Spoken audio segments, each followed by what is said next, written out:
All right, let's take a look at what would happen between two charged parallel plates, one that's positive and one that's negative. This is a common scenario in IB exams, and they will almost guaranteed ask you a question with two charged parallel plates.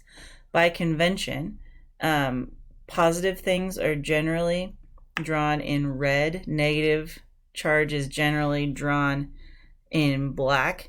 And when we get to circuits, you'll see on our power supplies, right, a positive terminal will be colored red and a negative terminal will be colored black.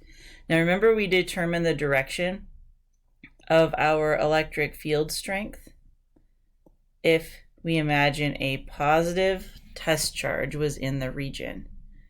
Okay, and if a positive test charge was anywhere in this region, we know that that positive, it would be repelled down away from the positive plate and attracted to the negative plate. And we know as this positive charge gets further and further from the positive plate, that repulsive force will weaken. But at the same time, it's getting closer to the negative plate, and so that attractive force will strengthen. So that actually makes the electric field strength in between two parallel plates uniform. Okay. And then for completeness, you must draw what a charge would do out in these side regions just outside the parallel plates. Okay, and they'll do something like this. And those are called edge effects, and they must be present to get full credit for a diagram of the electric field between these parallel plates.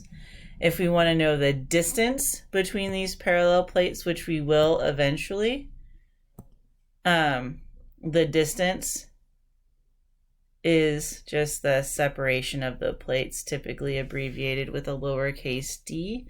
And as a reminder, electric field strength is generally the electric force per unit charge. And here, that force is acting on our test charge, so we could put a little Q naught in there as a reminder. We'll come back to this diagram in a little bit when we define electric potential and voltage.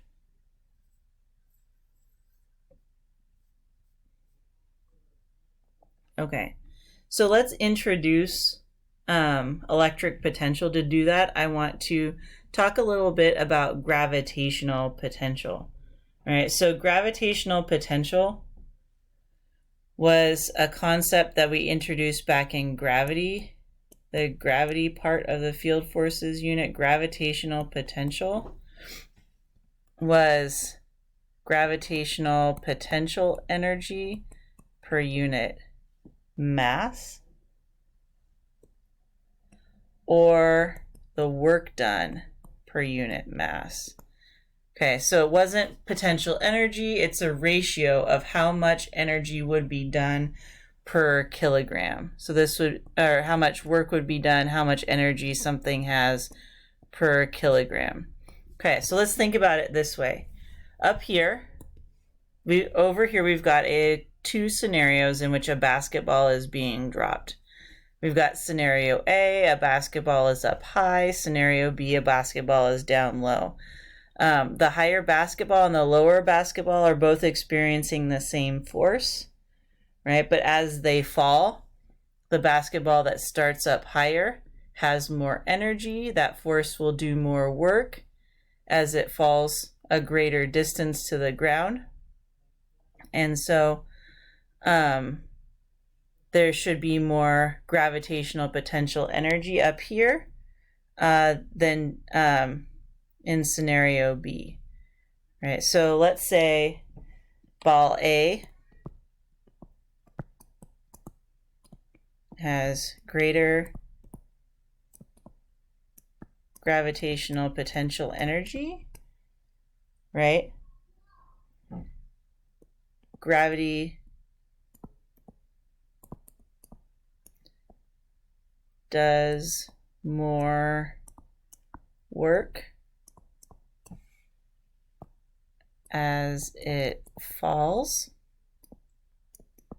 right, to get to the ground, and therefore it goes faster at a height equal to 0. All right, and then ball B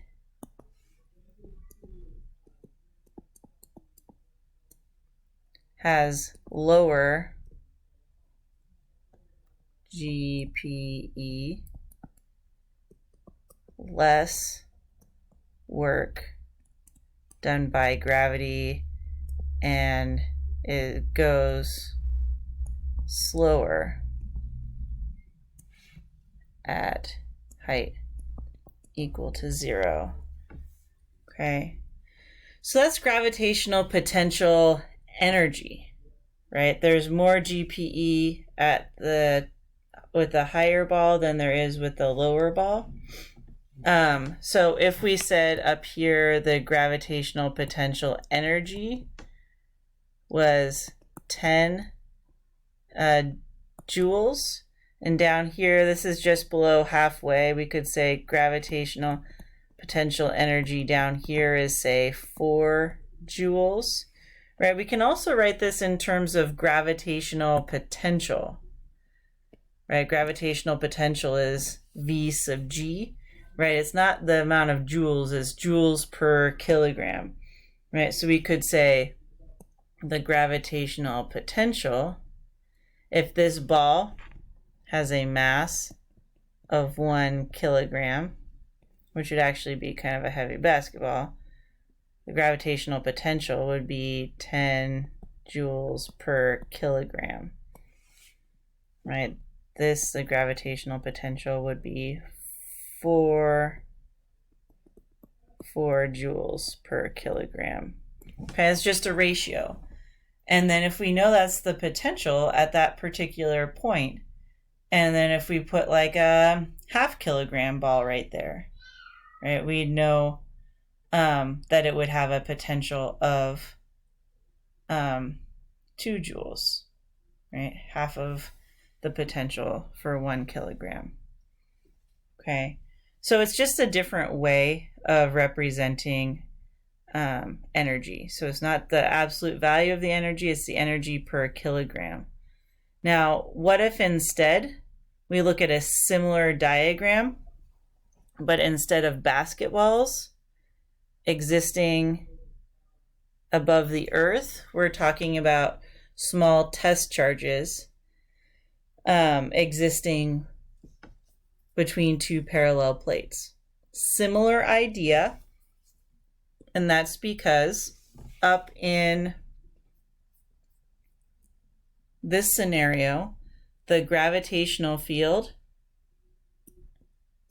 anywhere near the surface of the Earth is uniform, right? We drop anything near the surface of the Earth and it falls straight down, right? The gravitational field is pointing straight down. For these charges, the electric field is repelling our positive test charge straight. The positive is repelling it straight down. The negative plate is attracting it straight down. Okay, and we could say this is red and this is black,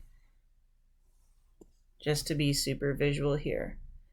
Okay, so again, just like the basketballs, because this charge that's near the positive plate has more distance over which the repulsive and attractive forces can act, it'll be going faster when it slams into that negative plate.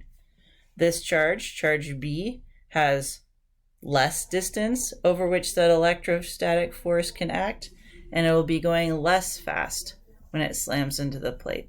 Okay, both of these are experiencing the same amount of force. The electric field is uniform, and so the force that they experience will be uniform at any place within these 2 parallel plates. Okay, so just like with gravity, electric potential, which we're leaving off any subscript here, electric potential will just abbreviate as a capital V, is how much electric potential energy a charge has. Okay, and the electric potential energy depends on charge instead of mass, like the basketballs did. Okay, so electric potential, also known as voltage, is a measure of how much electric potential energy there is at any point in space in a region. Okay, it's electric potential per coulomb of charge.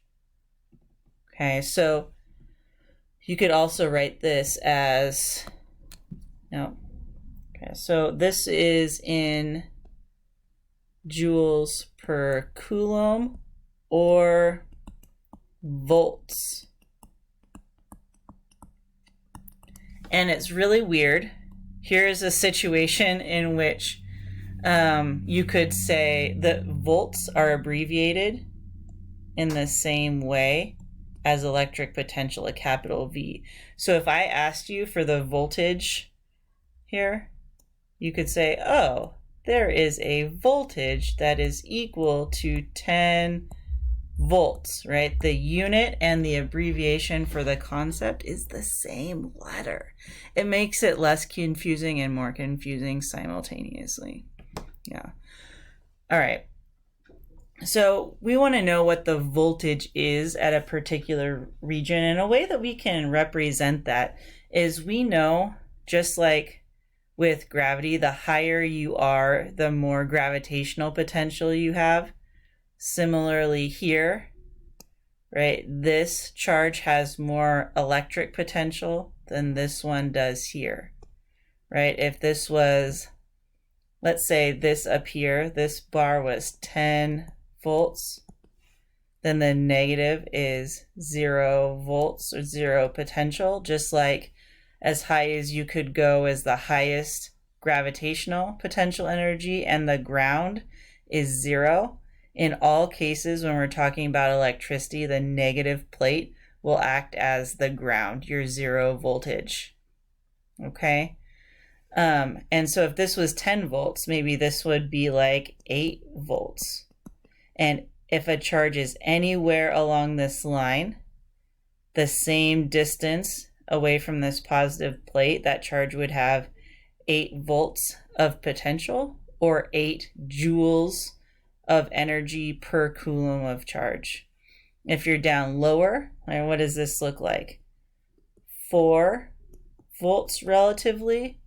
Anywhere this is would have, along this line, would have 4 volts or 4 joules per coulomb of potential. Okay, and you could draw